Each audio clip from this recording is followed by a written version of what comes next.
napakamot na lang si Kawhi na makalaban niyang kupunan ni Westbrook. Seryoso na talaga si Kawhi para buhatin ng Clippers. Tinamad na lang itong player ng Sacramento Kings. Matapos ba naman na pinaglaro lang sila sa laban na to, iyak na lang si Russell Westbrook. Clippers versus Kings, maglalaban ngayon ng dating makakampi sa maraming kupunan na si James Harden at Russell Westbrook. Sa start ng first quarter, nasimula ni Ryan Dunn ang opensa para sa Clippers at galing naman kay Westbrook ang first field goal ng Kings. Naitala naman ni Kawhi Leonard ang kanyang first basket mula naman sa BNDR. Nasundan pa yan ng putback dunk ni Collins at unang nakalamang na dito yung home team. Agad naman ditong napatimeout ang Sacramento sa score na 14-10. After ng timeout, opensa pa rin ng Clippers. Kumana ng 3 points si James Harden at sinundan niya ng 3 ni Kawhi Leonard. Napabuhat na lang si James Harden nang kumana ito ng back-to-back field goals. Tinambakan na nila sa double-digit lead ang Sacramento. Natapos ang unang quarter sa score na 34-20. Sinimula ni Kawhi Leonard ang second quarter, back-to-back field goals para sa opensa ng Clippers at Russell Westbrook pasok yung kanyang catch and shoot 3 points at nakapukol rin ng 3 si Keegan Murray. Well, after nyan, buhat pa rin ni Kawhi Leonard yung opensa ng Clippers na kung saan nakapagtala siya ng first assist. Timeout ang Sacramento Kings 44-26. Well, after ng timeout, nagpaulan ng dalawang sunod na 3 ang Clippers. May 20 points nandito si Kawhi Leonard. Nag-ini sila ni Chris Dunn mula sa BNDR kaya muling napatimeout ang Kings. Pagkatapos ng timeout, gandang ikot naman ng bola ng Clippers. Si John Collins naman nakapukol ng 3 mula sa corner. Tinambakan na ng malaki ang visiting team sa score na 63-30. Last 2 minutes remaining, muling nakapukol ng corner 3 points si John Collins. Sumubok ulit tumira ng 3, baldog na yung tira. Samantalang, mainit pa rin si Kawhi mula sa 3-point line, shooting 4 out of 5. Tinapos ang first half na meron siya ditong 26 points. Habang sa Kings, wala pa rin may double figure scoring. Natapos ang second quarter, 73-40, halftime. Entering of the third quarter, nasimula naman dito ni Keegan Murray ng fadeaway jump shot kontra kay Kawhi. Turnover naman ang ninapot ni Russell Westbrook. Now with sa fast break points ni John Collins.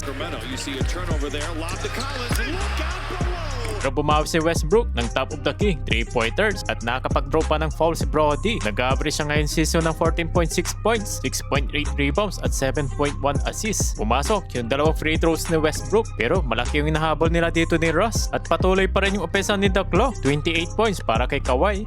Like Kawhi, can he still be effective defensively? Leonard gets to his spot. Tila nga ba parang malaki yung ring sa Clippers, swak na swak yung bola. Sa mga bawat pinupukol nila mga idol, James Harden, 1-on-1 naman sila ni Schroeder. Pareho silang nakapagtala ng field goals. Nagtapos kay Schroeder yung opensa ng Kings sa score na 71-100. Heading to the fourth quarter. Sa fourth and final frame, solid of the bench points naman dito si Derek Jones. Agad ditong nakapagtala ng 8 points sa fourth quarter at kumakana pa rin ng 3 points si Kawhi Leonard. Nagpaulan sila ng dalawang sunod na 3 ni Batum. Nahirapan makabalik sa laban ng Sacramento Kings. Hindi nila maibawas sa 30 points lead at nilabas na rin si Kawhi under sa 4 minutes mark. At sa huli, panalo ang Clippers sa score na 131-90.